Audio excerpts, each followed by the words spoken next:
মাত্র 6টা গোটা মাস পেরোলো, এখনো 6টা জন্ম বাকি। আমি নিজেই জানি কিভাবে একলা নিজেকে সামলে রাখি। ওই যে সবাই সান্ত্বনা দেয় বদলাবে না কিছু, এর চেয়ে বড় মিথ্যে হয় না আর। বদলে যায় এক একটা দিন, প্রায় প্রতিটা রাত। আমি জলজ্জান্ত প্রমাণ পাচ্ছি তার।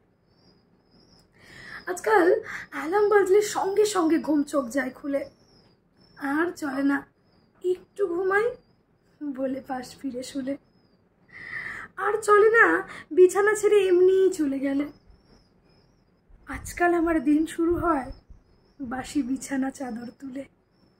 আজকাল কথা বলার আগেও দুবার ভাবতে হয় জানো। আগের মতো চলে না আর বেকার বকবকানো।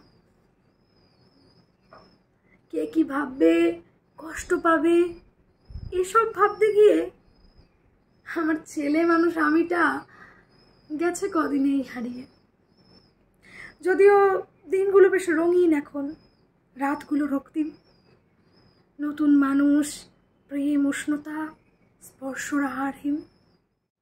তবু এই কদিনে কত এমন হলো, একলা ঘরে বসে কেঁদেছি। ভেবেছি মা এক্ষুনি জড়িয়ে ধরবে এসে। ভেবেছি হয়তো দাদা আবার আবোল তাবোল বলে আমার মন খারাপের বস্তাটাকে দেবে দূরে ছুঁড়ে ফেলে। বাবার সাথে এখন আর আমার হয় না ঝগড়া করা। ফুরিয়ে গিয়েছে বৌদির সাথে হাসি আর মশকরা।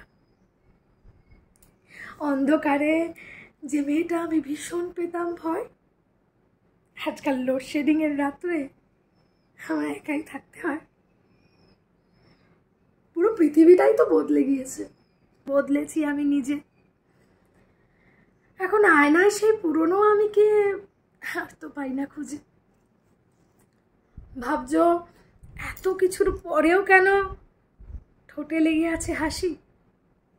কারণ এসবের নেপথ্যে থাকা মানুষটাকে নিঃশর্ত ভালোবাসি, বিনা শর্তে ভালোবাসি। নিঃশর্ত ভালোবাসা, কলমে আমি দেবলীনা।